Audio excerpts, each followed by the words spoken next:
Brett Braden habla de algo bien interesante, de que cuando nosotros unimos los dos, que es cuando nosotros sentimos algo, ¿verdad? Y que estamos expresando nuestro deseo, esa emoción cuando se fusiona con la imaginación de nuestros pensamientos y le ponemos ese sentimiento a eso que llaman oración, ahí es cuando estamos usando los sentimientos precisamente para nuestra creación. Pero es distinto a lo que llamamos por allí comúnmente oración, cuando yo te pido, ven y dame, porque yo pobrecito la tristeza que tengo de aguantar en esta vida, ven y dame. Esa energía con la que yo estoy pidiendo no es la misma sensación a cuando yo estoy, porque ¿qué estoy atrayendo? O más bien repeliendo. ¿Ves que es importante estar bien conectado cuando estamos orando con eso que estamos atrayendo?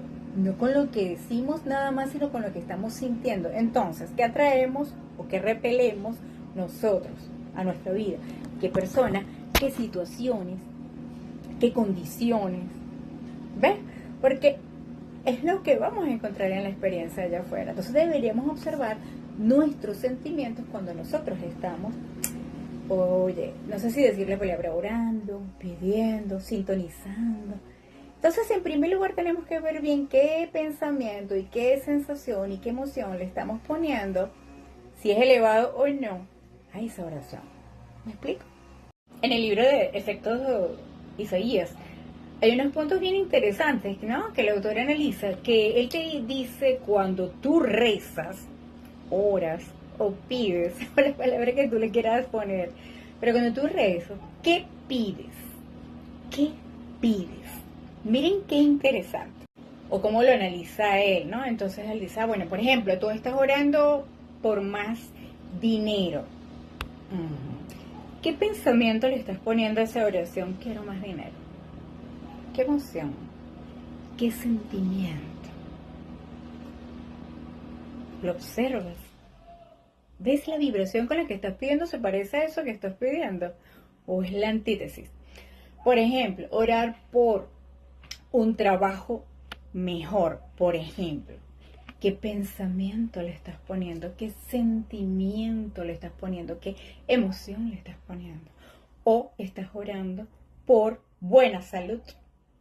¿Cómo le estás diciendo? ¿Cuál es tu pensamiento cuando pides esa salud? ¿Cuál es ese sentimiento? ¿Cuál es la emoción que le estás poniendo a esa oración? Mejorar las relaciones. ¿Cómo le estás pidiendo? ¿Cuál es ese pensamiento? ¿Cuál es ese sentimiento? ¿Cuál es la emoción que genera? ¿Se parece a eso que deseas o es la antítesis? El potencial del pensamiento, el pensamiento sin la energía que lo acompaña, que lo alimenta. ¿Lo ves? ¿Cómo va a estar ese potencial del pensamiento sin esa energía, esa vibración que la debe acompañar, que es la que la nutre? Por eso es la que lo alimenta, porque eso es lo que conocemos realmente como deseo. Deseo, conexión desde el corazón. Entonces, para que ese pensamiento tenga fuerza, ¿de dónde viene? Tenemos que infundirle energía. Energía. Allí es donde precisamente está la respuesta de por qué nuestras oraciones a veces pareciera que no tienen respuesta. Ay, yo pido, pero estoy conectado de verdad con ese deseo. Yo pido mucha abundancia, pero es que yo de verdad creo, o estoy simplemente pidiendo desde mi carencia porque pobrecito yo creo, pido salud, pero es que yo de verdad no creo en que yo sea capaz de tener todas las potencialidades para desarrollar mi propia salud. Quiero mejores relaciones, pero ¿en dónde me estoy construyendo? Yo estoy confiando en mí mismo, estoy confiando en la divinidad, o sea, y además, ¿qué energía le estoy poniendo? ¿Ves? Tiene que haber una conexión, por eso es que no hay respuesta sino más de lo mismo. Cuando el poder que da la vida a nuestras afirmaciones simplemente está como potencial en nosotros mismos para que se manifiesten bien intencionadamente. Nos explica entonces con todo esto que nuestra emoción que le ponemos a esa oración, ¿no? Ese contenido vibracional es lo que le confiere poder a esa posibilidad, a ese potencial que es nuestro deseo, es que le da impulso. Y nos damos cuenta, bueno, si nosotros elegimos, porque reconocemos que podemos elegir el amor o podemos elegir el miedo. ¿Cuál es la emoción que tú eliges para experimentar? ¿Cuál es la emoción que tú eliges como alimento a nuestro pensamiento? ¿Ves? Siempre estamos como conectados al miedo, obviamente. Pero si estamos conscientes de esto, entonces, puedo estar como más consciente de qué es lo que estoy eligiendo en cada momento. Cuando estamos basados en la necesidad, estamos solamente conectados con el miedo. El miedo. Qué distinto cuando nos conectamos con nuestro verdadero deseo del corazón. Porque cuando estamos con la oración de que yo necesito más, es que se nos está acabando. ¿Desde dónde estás? Desde la carencia. Desde la carencia. Cuando estamos en esa petición, en esa oración, en ese rezo, estamos afirmando miedo, carencia. ¿Lo habías observado? Entonces, cuando nosotros vamos haciendo esa unión entre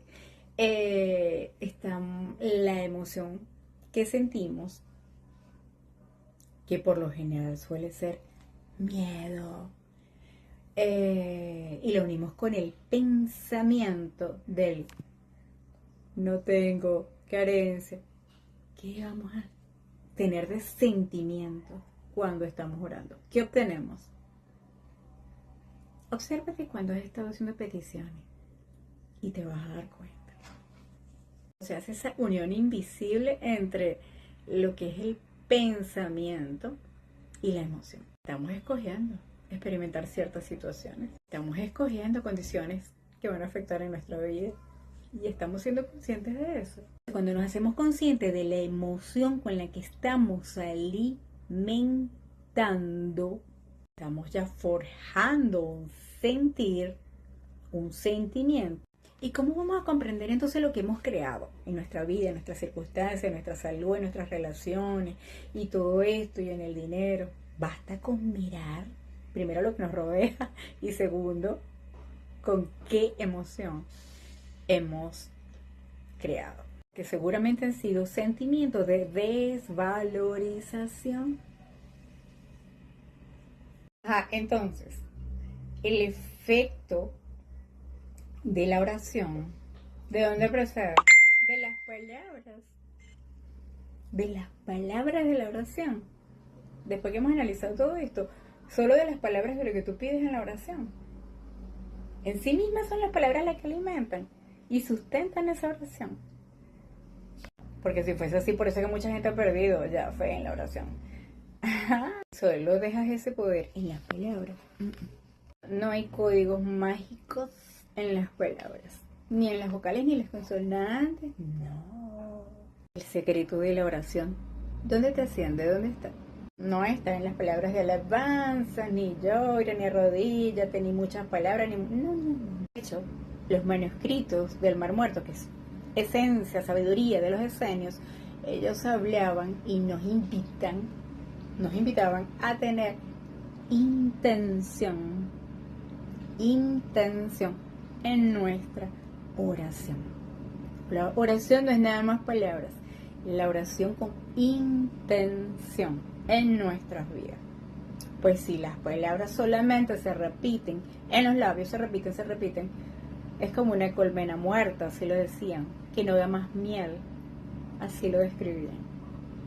No son solo oraciones, es una sensación con intención. El cómo tú estás haciendo esa petición dentro de la oración es lo que de alguna manera afecta que se desarrolle su máximo potencial o no. ¿Ves? Porque si yo estoy desde, nos centramos en que es el otro, es que se tienen que dar esas condiciones perfectas para que llegue ese momento donde esté la paz, porque es que donde yo estoy, cómo estoy, con quién estoy, no existe la posibilidad de que haya paz. Ya ahí mismo estamos bloqueando. Nos centramos, por ejemplo, en que nos tiene que haber la intervención de algo poderoso, grande, Dios, que el gobierno, el Estado, mi papá, no sé quién sea, un externo allá afuera para que venga, intervenga con ese gran poder para que cambien las condiciones. Como que yo no tengo tampoco ninguna capacidad, ni responsabilidad, ni capacidad de acción. Entonces, ojo, ¿desde dónde estás haciendo esa petición? Porque si desde el principio tú estás reconociendo que puedes accionar, que también puedes moverte para que haya la posibilidad de ese cambio de paz de alguna manera, o que no, porque la mayoría de las peticiones estamos desde la posición donde no existe la posibilidad de que haya una solución. Si estamos pidiendo continuamente una intervención y no creemos que haya esa posibilidad de cambio, no es nada más en el mundo, en nosotros mismos, porque es allí donde comienza el cambio, nuestro propio mundo, no allá. Hay un físico que se llama Niels Bohr. Él generó una fórmula bien interesante y él observó que en el plano atómico específicamente, pues la materia a veces se comportaba como de una manera extraña a lo que se decía normalmente, pues en la teoría aceptada, ¿no?, de la física. Y él hablaba, ¿no?, la teoría de Bohr decía que hablaba de la visión de Schopenhauer. ¿De qué se trata esto? Él postulaba, ¿no?, que el observador, quien observa cualquier acontecimiento, pasa a formar parte del mismo, tan solo por el hecho de observar. Es decir, en el mundo de los átomos, la observación adquiere una mayor importancia cuando los objetos del tamaño del átomo son perturbados por cualquier intento de observarlos. ¿Qué tal? Entonces, ¿qué nos quiere decir esta información? Que es evidente que la ciencia moderna obviamente está buscando un lenguaje para describir esta relación entre la unidad que los mismos esenios habían utilizado en aquel tiempo en sus oraciones, cómo afecta el sujeto en lo observado. Mucho que ver con la relación de unidad, no estamos separados. Y este conocimiento lo manejaban muy bien los esenios cuando ellos formulaban sus oraciones. Entonces, como manejaban bien esta sabiduría, ¿verdad? De que como nos han manejado tanto con el concepto de separación, cosa que ellos no manejaban esa actitud, sabían muy bien que lo que aquí adentro estaba también tenía mucho que ver con el de allá, que son solamente creencias de que lo que sucede afuera es externo a mí, no tiene nada que ver conmigo, pero ellos no, ellos manejaban muy bien esa información de que todos somos una misma unidad y cómo podemos afectar como sujeto al objeto, y manejando estas no están encerrados en el que esto es bueno o aquello es malo, sino que simplemente se preparaban para